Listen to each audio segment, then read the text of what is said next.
What up, y'all? It's Let Black, Uptown Collective, and we're here at Locksmith Bar and Grill. And we have my man here, Nelson Cekis Rivas, and we're gonna do this amazing conversation about the tunnel, about graffiti, about New York City, as graffiti is a global art form. So we're gonna get into it from my man, because he's from Santiago, Chile. Big shout out to the Northern Manhattan Arts Alliance, NoMAA, for making this happen. And you know, I like to say that history forgotten is history repeated. Like, so we should know our history. We should know who our great graffiti artists, who our rappers are, who our breakdancers are, because if we don't know them, we don't know ourselves, right? So that's what we're gonna get into, all right, y'all? One.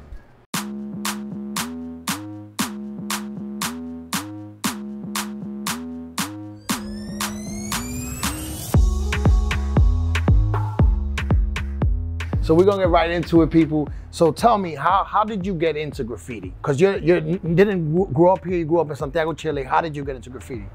I remember when I was growing up there, I saw a lot of political stuff, political murals and political graffiti. So that kind of drew my attention in one way, but also I got the chance to go to see Beach Street when I was a little kid. Oh, really? So Beach Street was that Beach Street was like kind of the, yeah, like more than a spark, it was like, it was like somebody was showing me an art book, you know, like you're looking at something that is you have never seen before and you don't really understand, but you feel that that is something there. So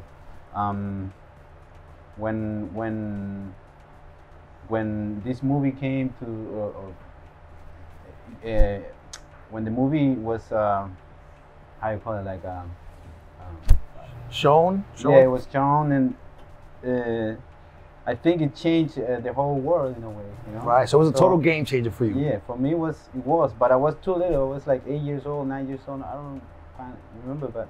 I had that in my mind, in the back of my mind. I kept doing my life, you know. I didn't know anybody in my neighborhood, in my block, that was doing graffiti, so I couldn't really start it. I didn't have anybody to like a role model to follow, right? Okay. So that was in the mid '80s, but I started writing or doing graffiti in the early '90s. So, you know, there was this gap that I was doing a lot of stuff, and then graffiti came back through other people that started doing it in my country. So gotcha. when I started looking at like real tags, like New York style graffiti tags in my street, like live and direct, not in my street but in my city, that kind of sparked me like to start it writing, to go outside or be in my house and practice my name, or try to come up with a name. And were you always Cekis, or did it change?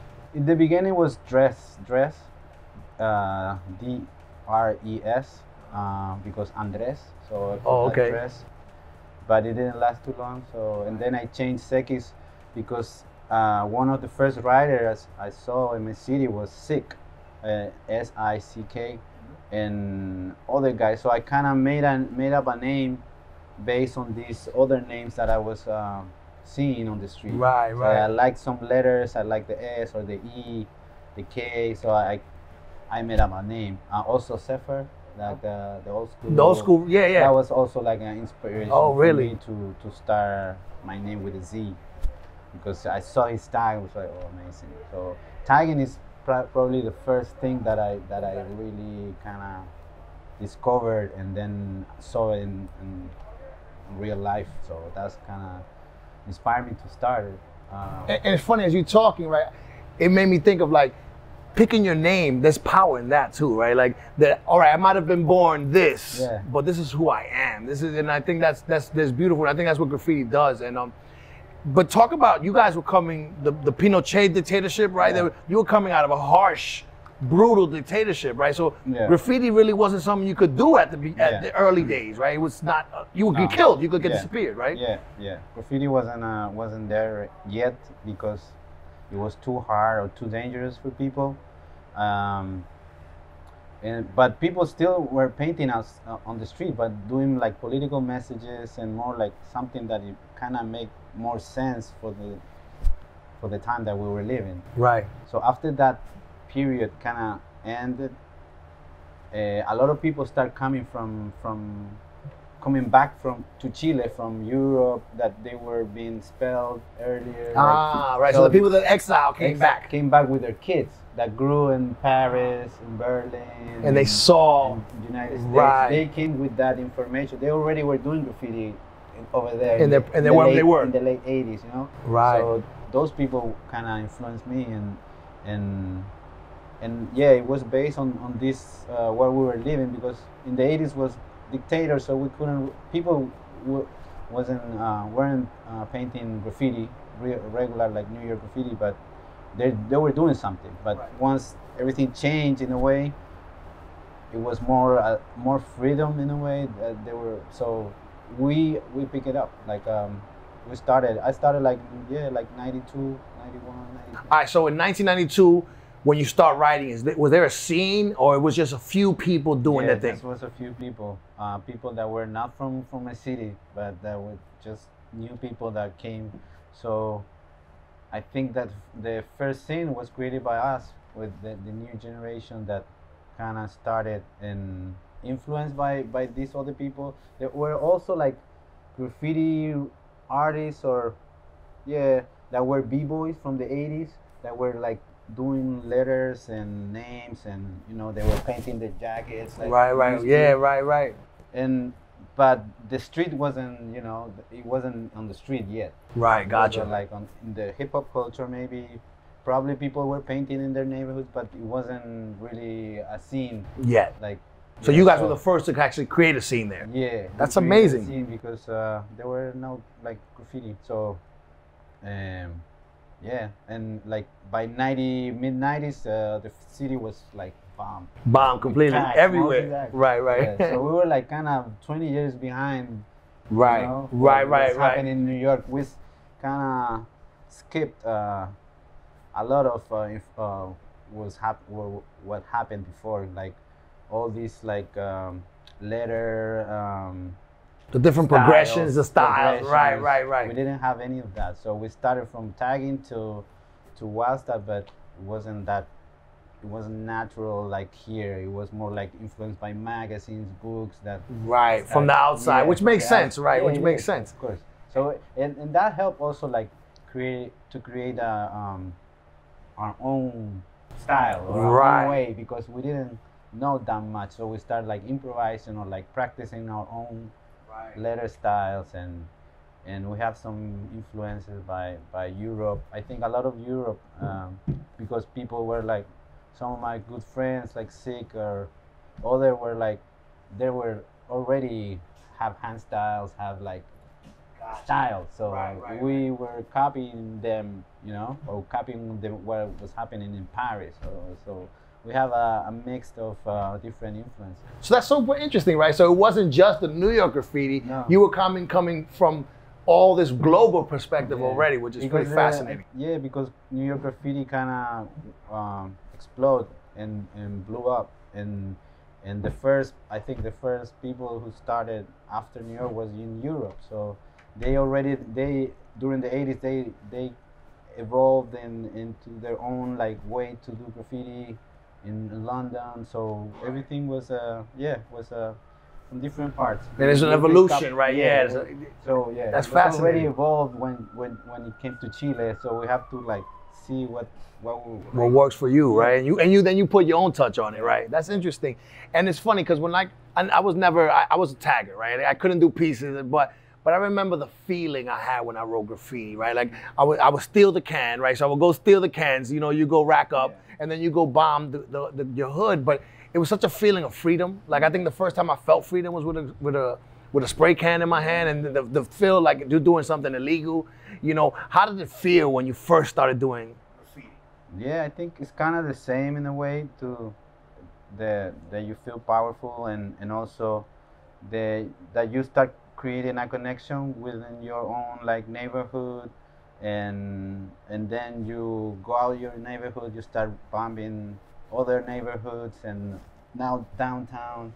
So I think that was the most exciting thing, to see my name like once I already did it like at night, because everything was done at night over there, like in the early years, because graffiti was everything was illegal, so we never thought that we could paint legally. So the first pieces we did was everything done at nighttime. So the thrill to see your name after, like the next day, and that was crazy. That was amazing. yeah, because you feel you have this feeling of belonging, of that you belong there because your name is there and your name is over there and you've been there, and so it has this connection with the city that I love it. Like so you were bombing the whole city of Santiago, or just not the whole, but a good chunk? I painted everywhere in a way. And during those years that I was there, like I lived since I started doing graffiti. That was in the early 90s till I moved here. That was in 2004. I would say that I painted the whole city, you know, at different times. At different times. Oh, that's amazing. Yeah, so yeah. So even though Pinochet is gone, you still couldn't just do art like that, right? You couldn't just do graffiti, right? No, so what would happen if if you got caught? You got arrested most of the times. And your parents would hit you when you get home, right? Yeah, actually, funny thing that my first kind of, yeah, I think it was one of my first attempt to do a piece. It was on an alley next to my house. We got caught. Like we were starting it, we were so like young and toys in a way. Right. And we started doing something, it was super dark. And out of nothing, two cops came and they was like, what the fuck? And they didn't arrest us, but they took us to our house. Oh, gotcha. So they talked to our parents. Right. They took me to my house, and then they took my friend to his house. So we got a little problem there, but yeah, it was kind of risky because we have to do it at night, and I got arrested a couple times after like when I start getting more busy and more into the writing culture. Yeah, you got into trouble for sure. Wasn't that bad, but yeah. And why did you come to New York? What happened? For the same art sake, I think I visited New York before, so I knew, and also I've been reading about graffiti, studying the story and the styles, and so I always look up to New York, and it was the place, the Mecca. So you have to go and at least once in your life. So I came a couple times as a tourist, and yeah, I always had that idea to move to New York, at least to experience and live just for a little bit, to see and get to know people, and I always like saying, like I was saying that I'm gonna come to New York to show my style, you know. Right. But you come to New York just to get schooled and to learn, you know. You can paint your own style, but at the end of the day, here's been a lot of things has been done already 20 years ago. So you ended up like just learning and absorbing the culture and growing, and so yeah, I wanted to kind of start it from zero. I think also that it was like a challenge for me. I think to prove myself I can survive. You can survive, right? Exactly, right. Because I didn't have my family doing as a backup or living with them, so I wanted to, here. Right, experience New York City, its rawness, and then you learn, you grow, you fall, all that stuff. All the failures, man. Yeah, those makes you stronger. And I think sometimes the failures are more important, right, than the successes, right? Yeah, that's when you learn more. Right. So New York always was like that place to go, and I'm glad I came. I had no plan to stay here forever in a way. So yeah. But where was New York graffiti when you got here? Because it wasn't no longer the same era, right? No, so it was a different graffiti you found, right? Was it disappointing?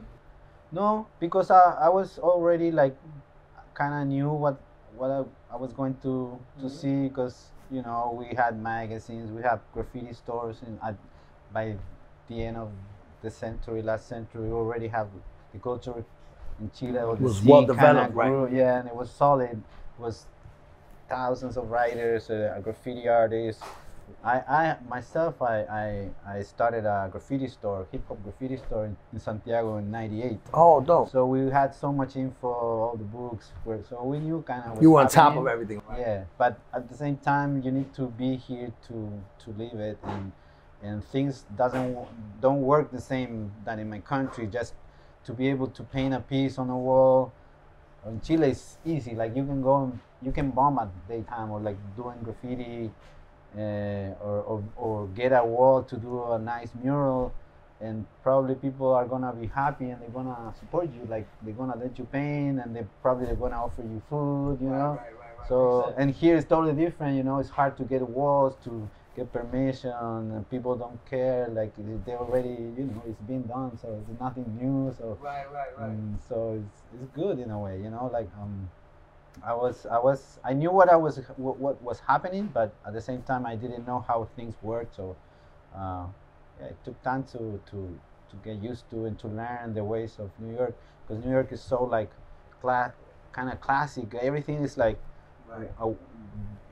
they do it one way, you can say, and that's the way. And that's the way, yeah. Right? And then if you don't do it that way, you get criticized. Yeah. Like, you're out of New York is like that for everything, for hip hop. It's just weird like that. I love that because that's how this the foundation you you know. And if you don't know that you don't know exactly what are you up to or what are you doing. If you're like if you're doing some like graffiti or hip hop stuff, you know, because you know, you need to learn your history. Right, and that's important, right? Like I think a lot of times the younger folks don't understand the history, that people came before them, and you have to learn from them, right? Yeah. Like, you know, if you don't, you're gonna make tons of mistakes you don't need to make. Yeah, and you're gonna look bad sometimes, you know. And so let's talk about the tunnel, right? Because that tunnel is so important, right? When you guys did that in 2015, it was such a beautiful thing, right? That tunnel before it was horrible. Like, you know, it would like ooze like liquid out of it. It was disgusting, rats. A friend of mine, Ed Calderon, got killed there in '96. Christmas Eve, '96. Someone stole his chain. He ran to get it. The guy shot him. 16-year-old kid died, you know, there. So that tunnel for me had so much painful memories, you know. Yeah. And then to see what you guys did was so beautiful. Can you tell me how the whole tunnel thing happened, and talk about getting your work done there and all that? Actually, I don't remember how I knew about the project, the tunnel. Probably was Instagram. Instagram was already on, but there was a call for artists from DOT, from New York City Department of Transportation, and I just decided to apply. I felt like I could get it, and fortunately I did.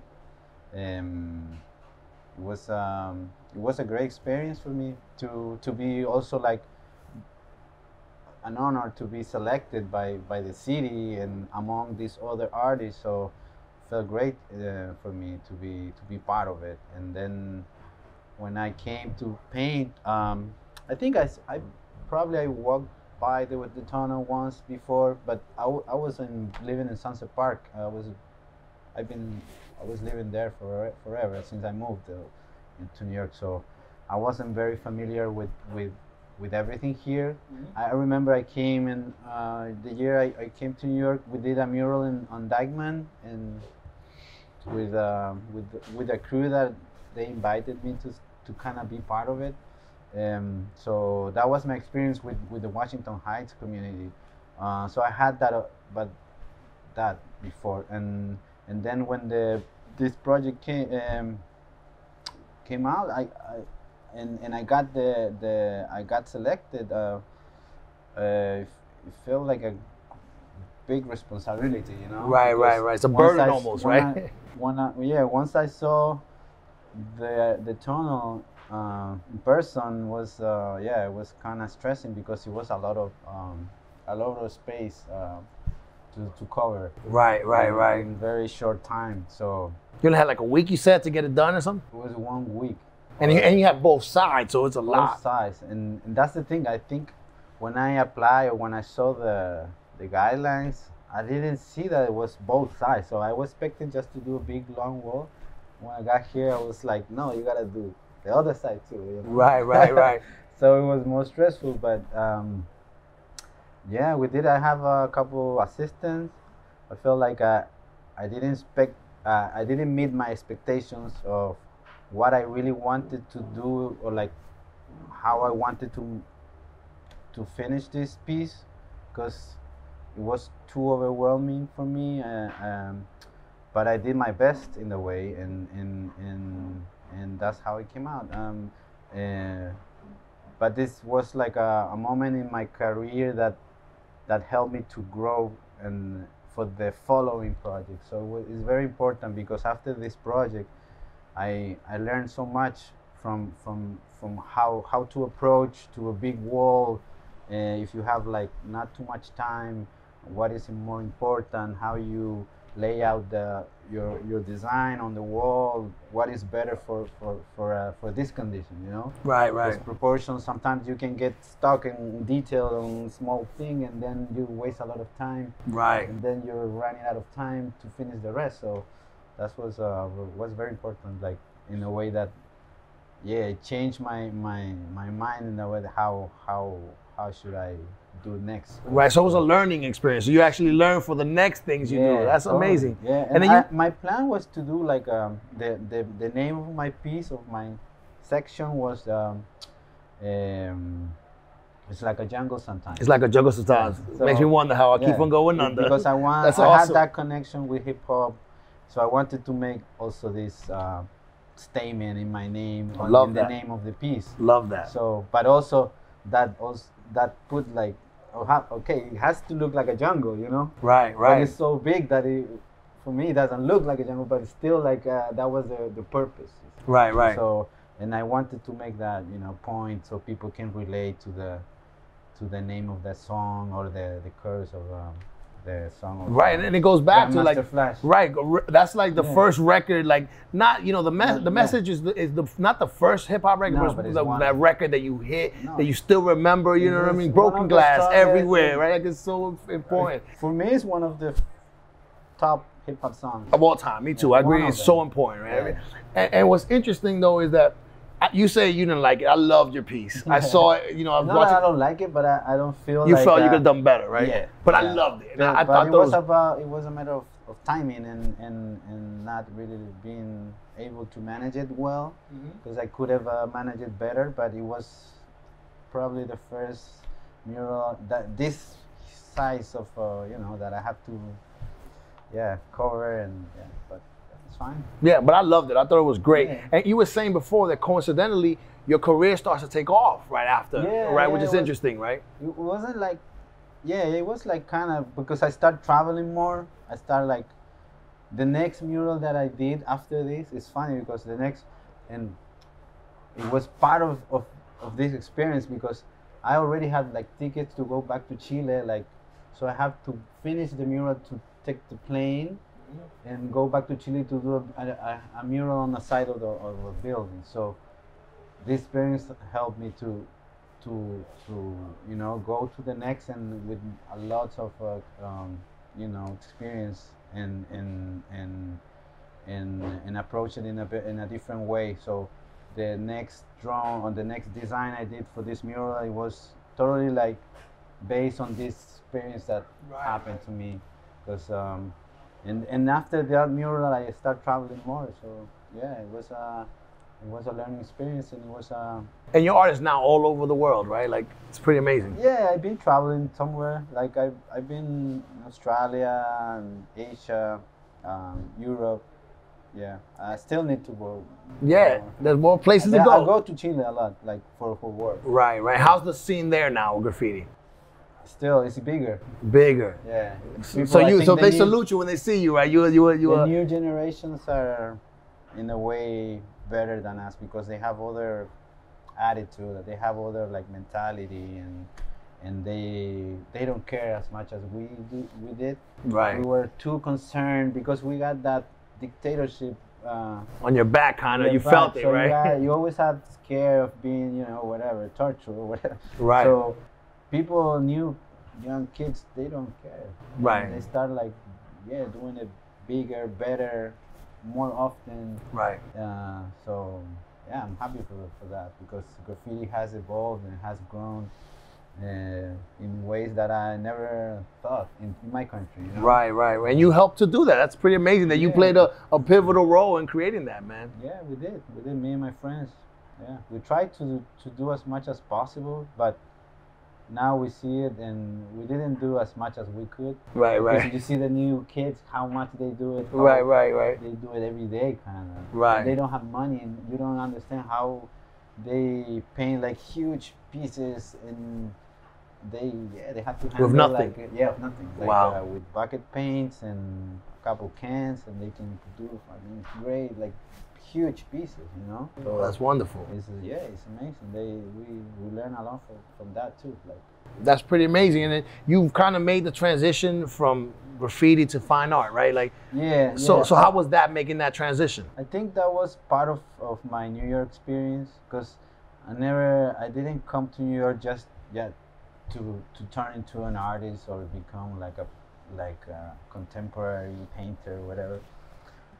I just came for graffiti, for the mural painting, but because it wasn't that easy to paint on the street for me as an immigrant.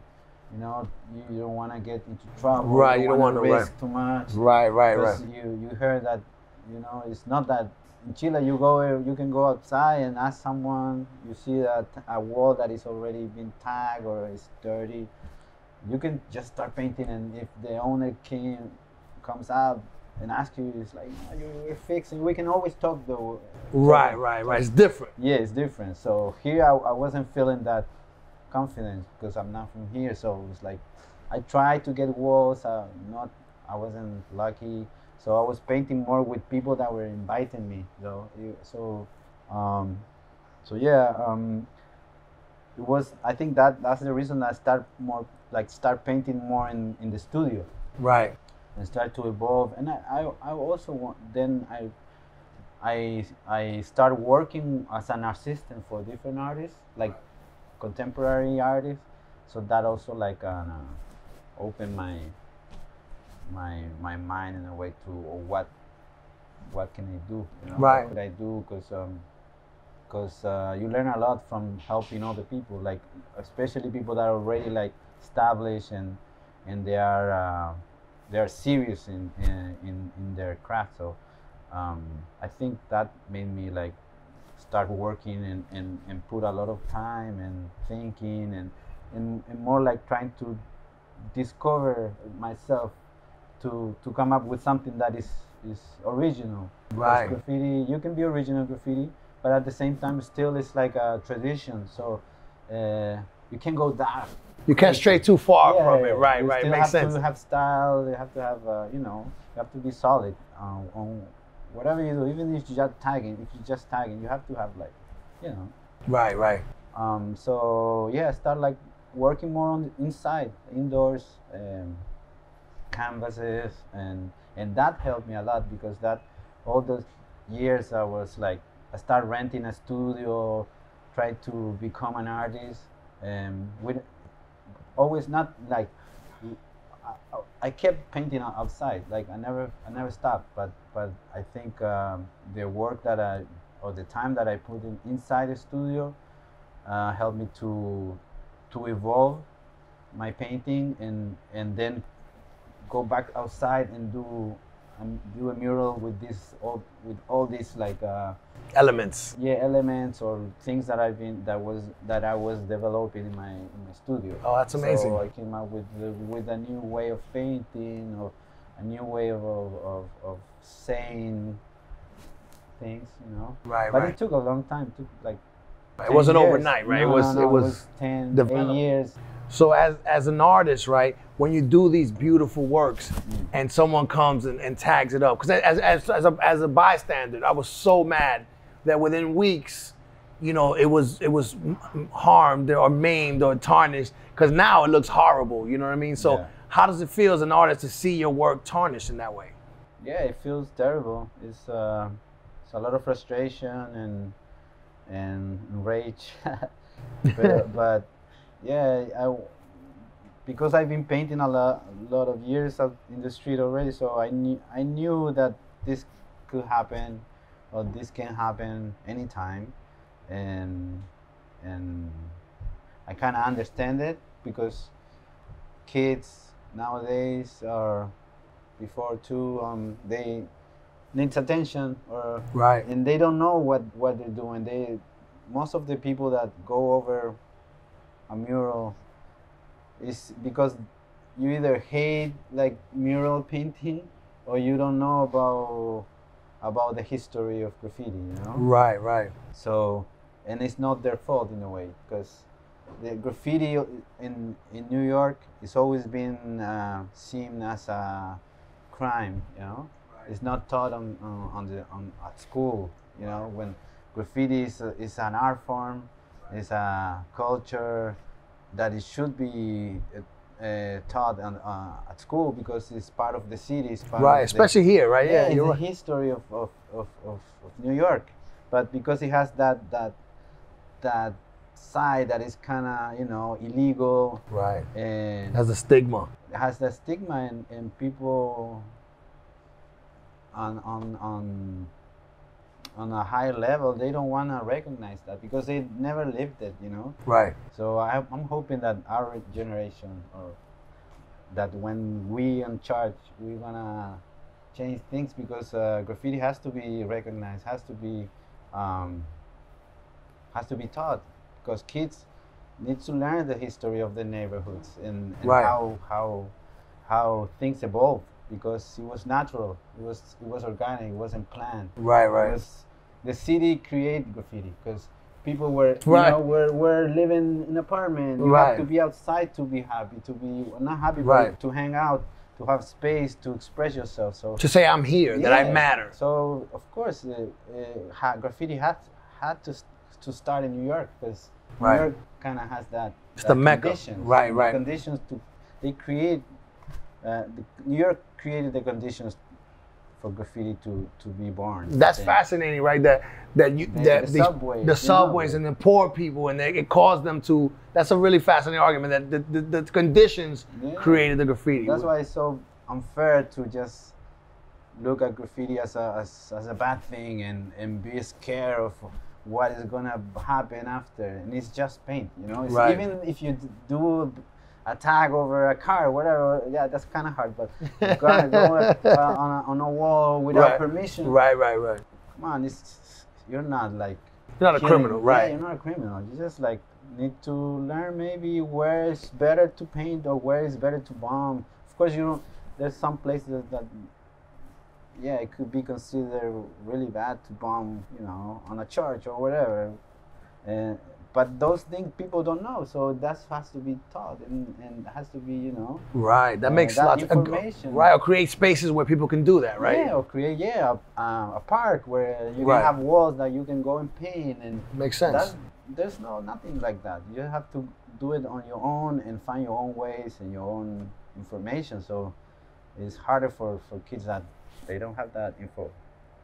What's interesting, what you're saying about creating the conditions, I find that funny because, like, it seems like the last year in New York City with the pandemic, it seems like there's a lot more people writing graffiti. Yeah. You know what I mean? There's not always good, right? But I see a lot more tags Yeah. than before. Why do you think that is? I think it's because the lockdown probably, you know, like the cities, you have to stay home and then that makes you feel that you need to be outside and saying something, you know, and using the streets that were like empty and yeah, and pain. I don't know. I think of course it's because we were like obligated to be home and that's what graffiti is about. It's going against what they impose to you because you have to go with your you know, try to push your own dreams and if you have a vision and try to do it. So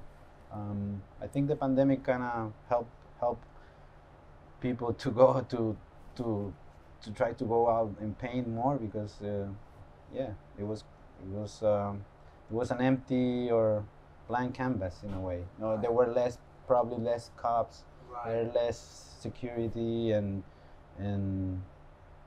yeah, and the cities.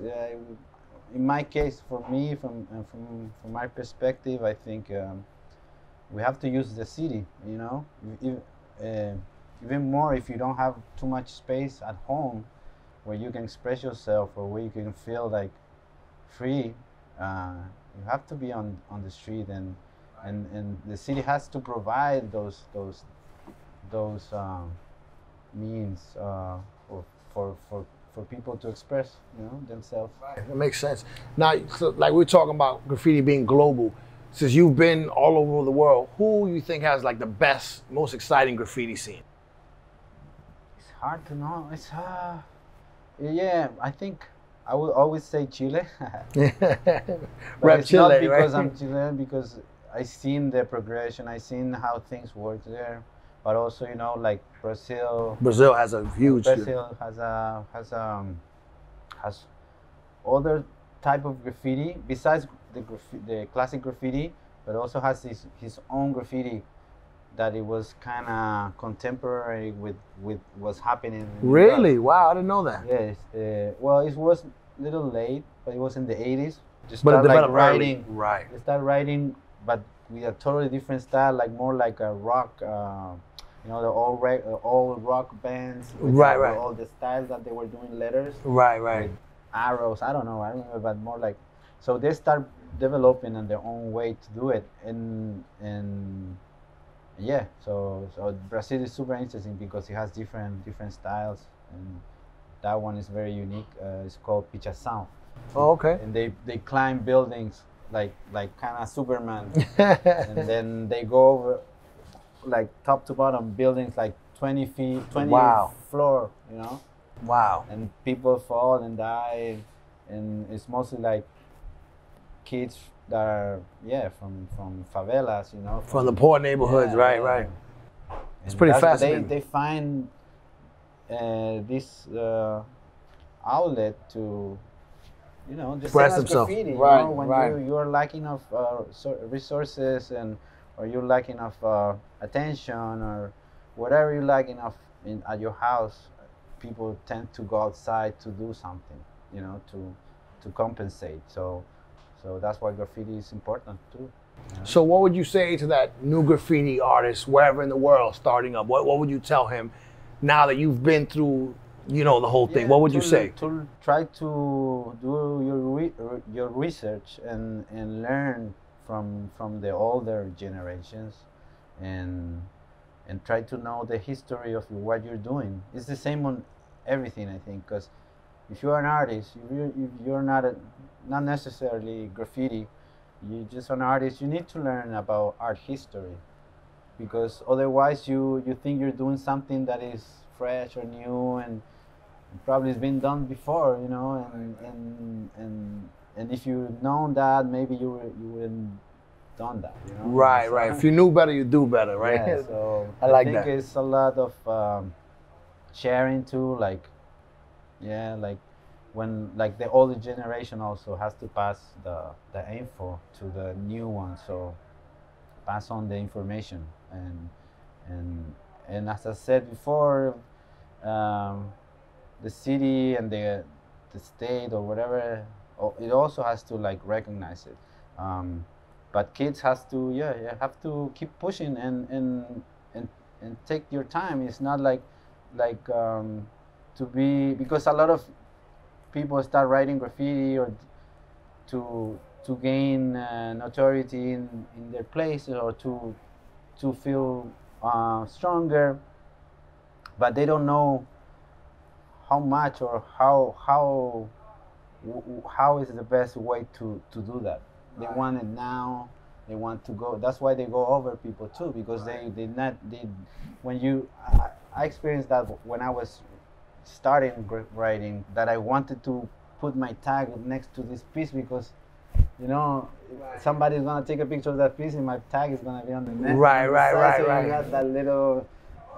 Yeah, like you want to piggyback but- off of that, yeah. But you know that's wrong. But people have to go take your time and learn the history, because nothing comes easy, nothing comes right away, especially in graffiti, because the style has to evolve. You You don't start off doing don't- masterpieces, not right? at all. It 10 years to become a master, you could say, like, or like whatever, and like a real good artist. At least you can do it better. Now it's faster because you have so much information, the internet, you can copy. That's also what happened, that a lot of people copy styles from Europe, like, at least in Chile, like people, there's a new style that is a tendency, and then everybody wants to do it, and it's not really original anymore. So right. So you have to also like try to evolve your work and to try to come up with something that is new or fresh, and not try to do exactly what a successful artist is doing and copy. Don't bite. Yeah, Nelson, my brother, thank you so much for sharing this with us. It was a great conversation. Any final thoughts? Yeah, I would say like what I was telling you, that the city for me, I think the dream is that city of New York start recognize graffiti besides street art, because street art is, you know, is kind of more close to art. Right, more polished, right? Yeah, it's more polished, and so they always look down to graffiti or look bad at graffiti because it has all these like how you call it? Like negative connotations and stuff, yeah, stigma. Kind of a bad stigma, exactly. And graffiti is part of the city, and it's part of some super important artists. So graffiti was the thing that made them start, you know. Right. They were doing graffiti writing like Futura or whatever. Like so many, right? Yeah. Kid Haring. Well, Kid Haring was doing more like street art, but still like just to do something that could be considered illegal, it doesn't mean that it's like too bad, because it could be just like the starting point of a incredible artist, you know. So you can be like so hard, because it's, for me, it was the beginning, and it's my kind of my background, and it doesn't mean that I'm writing everywhere right now. I'm painting. I'm a painter. I do murals, everything legal. But I don't consider graffiti as a bad thing. So that's one my kind of dream for the future, that graffiti will like be recognized more in New York. It has like a museum, or has like different outlets that it celebrate, because there's so much history everywhere in the city. Like even here in Washington Heights are the first graffiti writers. Right. That's awesome. It started here. It started right Uptown, here. Wash Heights, Taki 183, right? Yeah, man. So Julio 204. So big up to Oscar Napa of Locksmith. Shout out to Northern Manhattan Arts Alliance for putting the art scene on their back and making it happen up here. Thank you. Keep checking us out. Left Black, Uptown Collective, Nelson Cekis, Rivas, 1. My brother, thank you, man. Thank you. Appreciate it, brother. Thank you so much, man.